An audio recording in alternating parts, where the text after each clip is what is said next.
Kuzia is Russia's up-and-coming theatre star. Kids love him. Females adore him. He is set to travel the world and win over audiences from Mexico to Japan. Kuzia is a good kitty. He's the cat's meow.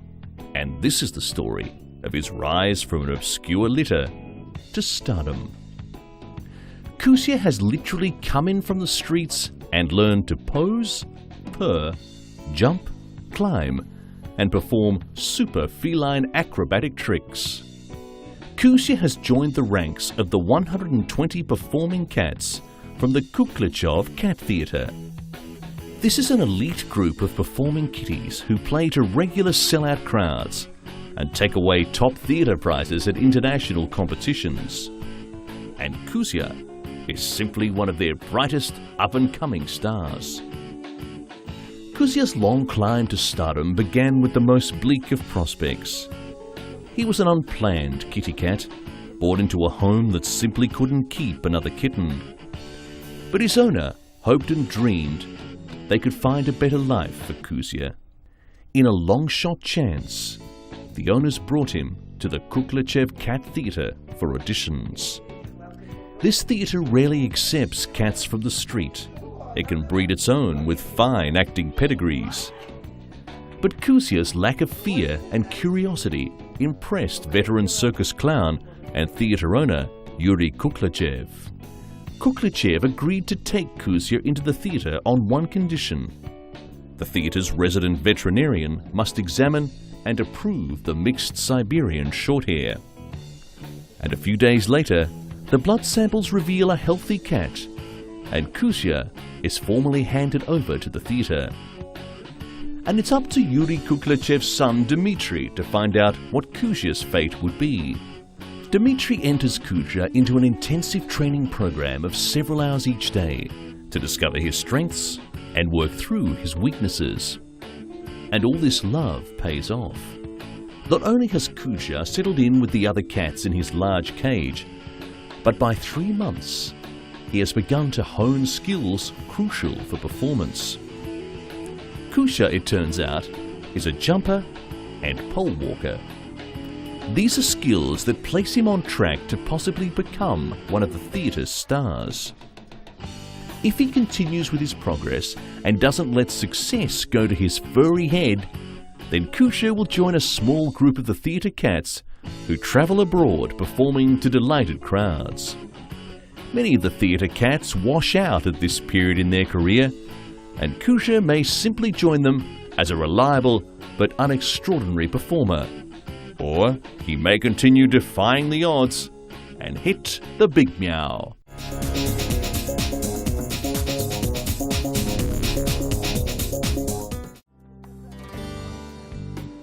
The World Wildlife Fund has released a report warning Indonesia that it is set to lose its last remaining tiger species, the Sumatran tiger, if the widespread illegal trade in tiger parts and rampant habitat loss is not stopped. The report, called Nowhere to Hide, was published jointly by Traffic, the Wildlife Trade Monitoring Network, and WWF. It revealed that at least 50 Sumatran tigers were poached every year, and at last count, there were only between 400 and 500 tigers left in the wild in Sumatra. WWF believe that systematic killing of this critically endangered species is driving a substantial domestic Indonesian market for tiger skins and other parts such as bone used in traditional Asian medicine and for trophies, charms and souvenirs. Tiger parts are readily available from dealers, with many of these openly displayed for sale.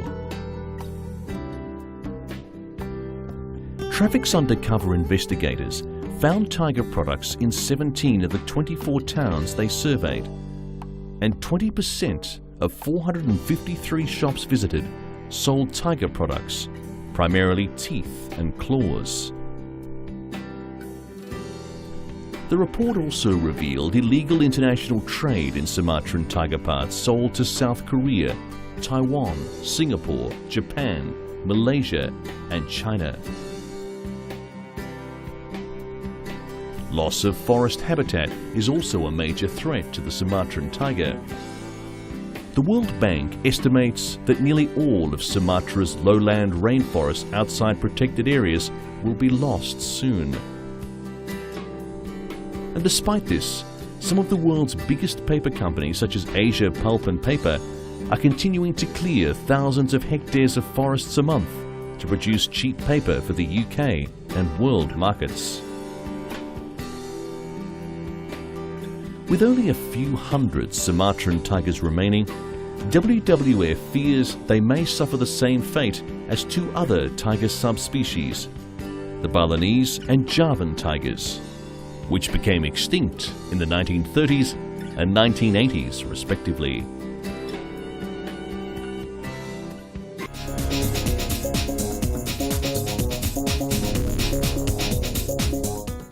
Meet a kangaroo named Lulu, who received a National Bravery Award after raising the alarm to save an Australian farmer knocked unconscious by a fallen tree branch.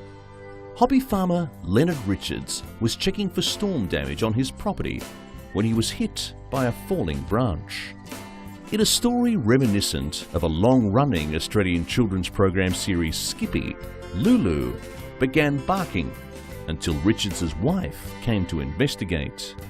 She found her husband lying unconscious under a tree about 200 meters from the house, guarded by the kangaroo. Lulu was reared by the Richards family. They rescued her from her mother's pouch after her mother was killed by a car very early in her life. The RSPCA gave Lulu its Animal Valor Award to recognize the kangaroo's heroic act.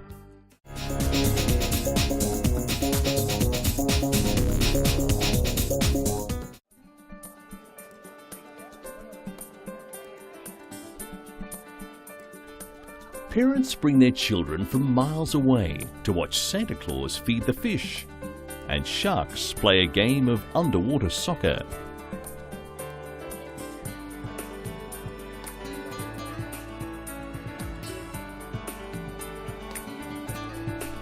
The shark soccer game is the main attraction at the National Marine Life Research Centre in Pingtung County in southern Taiwan.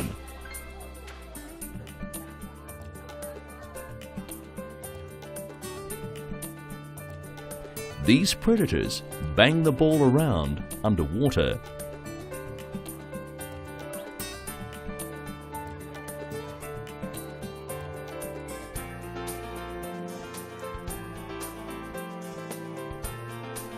The soccer ball is made from perforated iron, and inside it is meat, which is what attracts the sharks and sparks off the competition.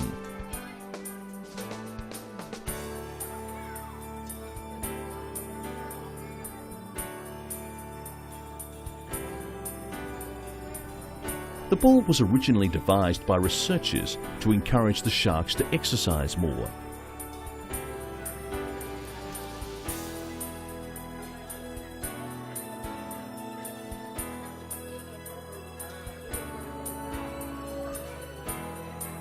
These sharks had been sleeping 18 hours a day, and this had worried the staff.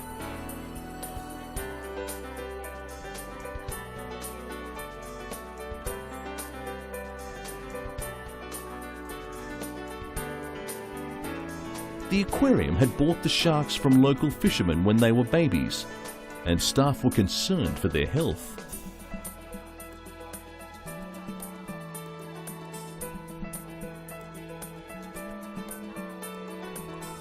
The idea worked, and the aquarium staff noticed that the sharks vying for the ball resembled a soccer match.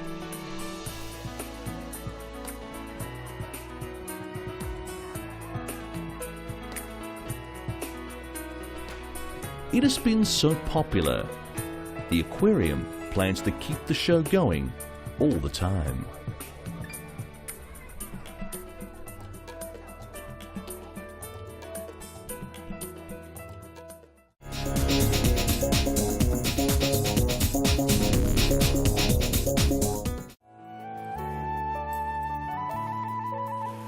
keepers at the Copenhagen Zoo have been sleeping near Ida, the bull elephant, for 2 weeks up to this birth.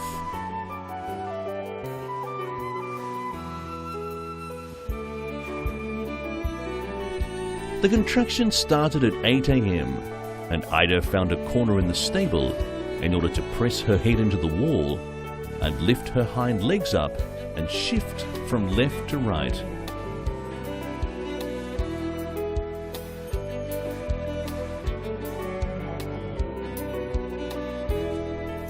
After a while, one of the baby elephant's legs emerged, and the keepers saw that the bull was positioned on its hind legs and therefore a bridge birth.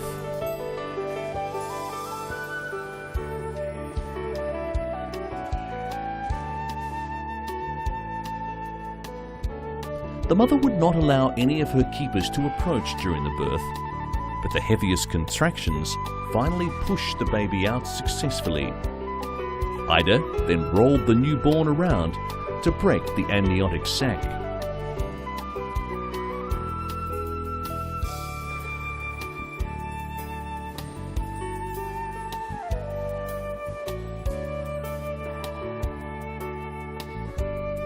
In order to protect her new son, Ida did not allow anybody to come close while she tried to help the bull stand up on its own 2 feet.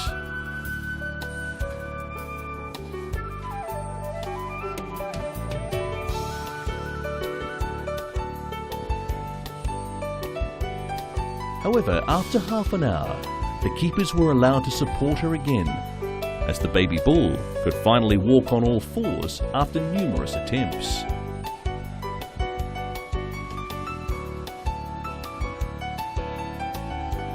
The mother Ida came to Copenhagen Zoo in 1971 and had her first baby some 10 years later in 1981. Some of her other children are in zoos like the Chester Zoo in the United Kingdom, Cincinnati in the USA, and Rotterdam Zoo.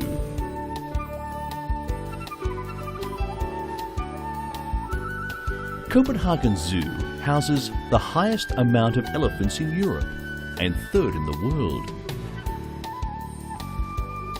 3 to 4 elephant bulls are born in European zoos yearly, and another 3 to 4 in the rest of the world's zoos. A new elephant house was designed by the internationally renowned British architect Lord Foster. Copenhagen Zoo has the most successful elephant breeding program in Europe.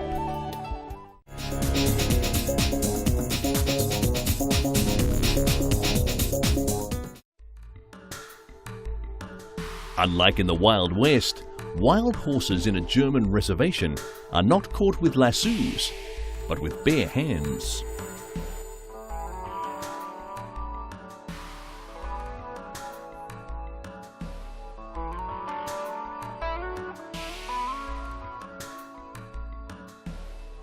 Some 300 wild horses living in a reservation in western Germany are chased into an arena once every year in order to remove the 1-year-old stallions.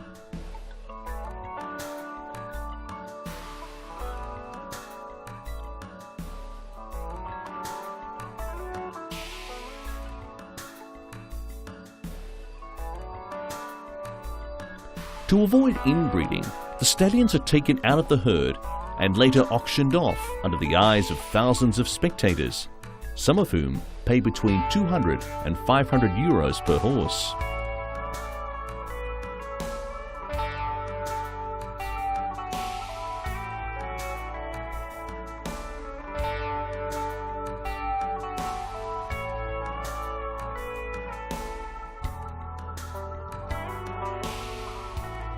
The fields in the town of Mervelderbruch, not far from the Dutch border, have been home to wild horses ever since Count Alfred von Croy in 1845 turned part of his estate into a reservation.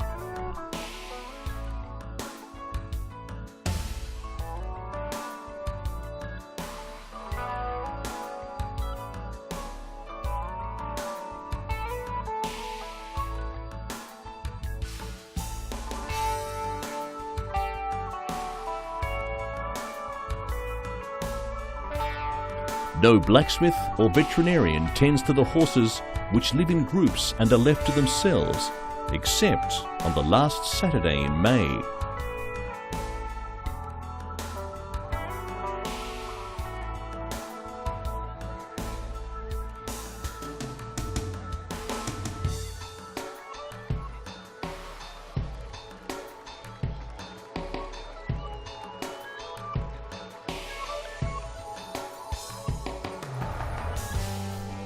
Stephen Demmer is one of several horse catchers who chase the stallions, wrestle them to the ground, and then lead them on a rope into pens where the animals await the auction.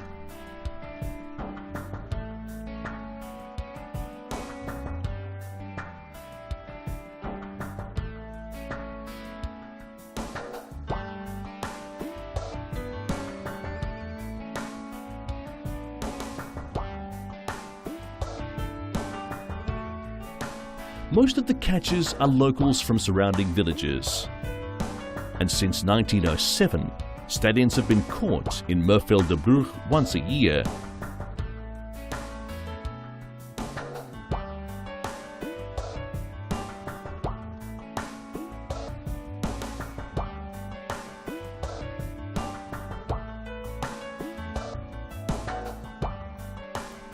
Catcher Stephen Demmer explained that there is a certain technique to a successful catch. You grab the horse's neck with one hand and its head with the other. Then you turn its head very carefully just a little bit.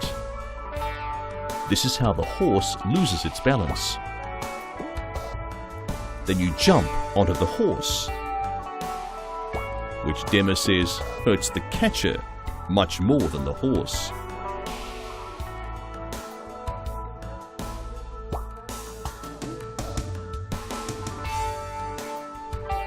Demmer admits that it is dangerous and a few things have happened, but added, getting up in the morning is also dangerous.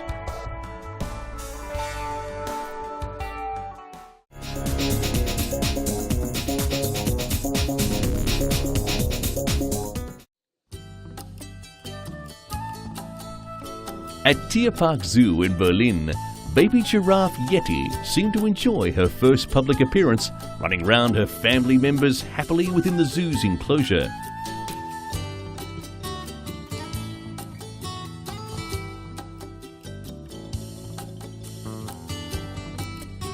With her birth, the number of giraffes at Berlin's Tierpark Zoo went up to 7. It was the second birth of a giraffe at the zoo in that year.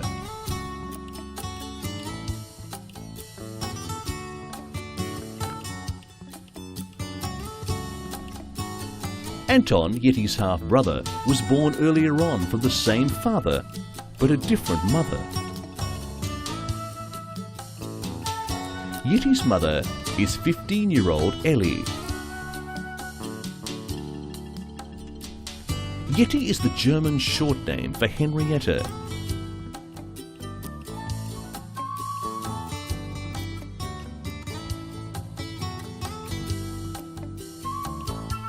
Some lucky visitors had a glimpse of the birth. One said the birth began while visitors were still watching. The last visit of the day was at 6 p.m.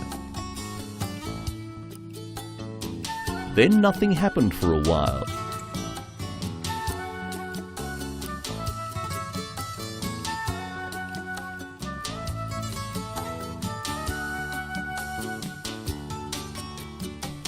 At 10:30 p.m, the zookeeper went to check, and there she was, standing next to her mother.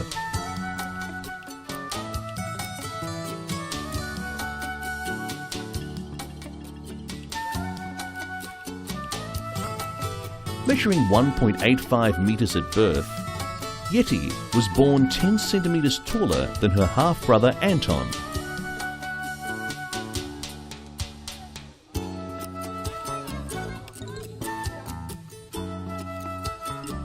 Giraffes usually reach their adult size by the age of 4.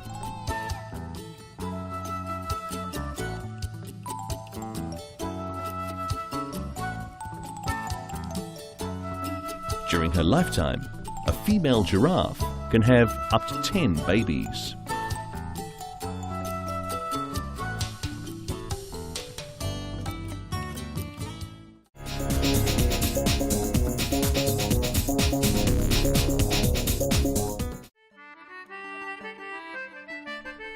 Meet Gus, New York's infamous neurotic polar bear.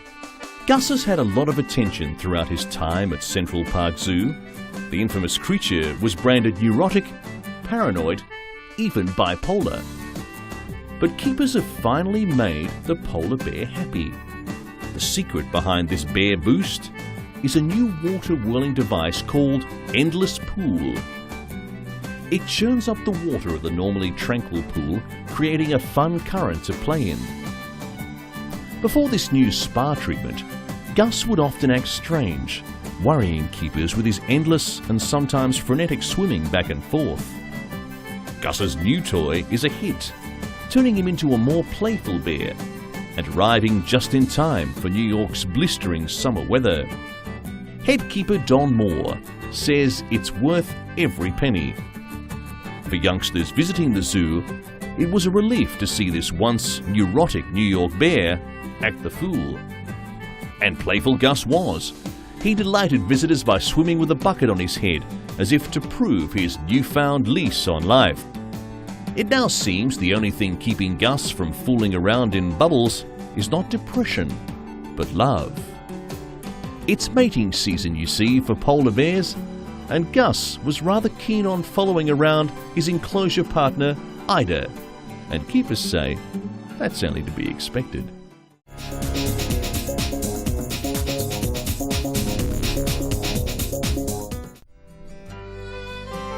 It's thought at least 4 of the 19 species of the British bumblebee are now extinct. The bumblebee is vital to the agricultural environment. They are pollinators of both wildflowers and commercial crops, particularly tomatoes and strawberries. Their falling numbers are blamed on modern farming methods, the increased use of pesticides, and the loss of hedgerows. Scientists at Southampton University in southern England are using a DNA fingerprinting technique to mark and match some 300 bees from different farm sites. By identifying which bees are worker bees and where they come from, the scientists can work out what areas and conditions are the best for them to increase their numbers again. Agricultural firms regard this project as vital. One tomato plant company has had to import bumblebees from Holland because of the lack of local species.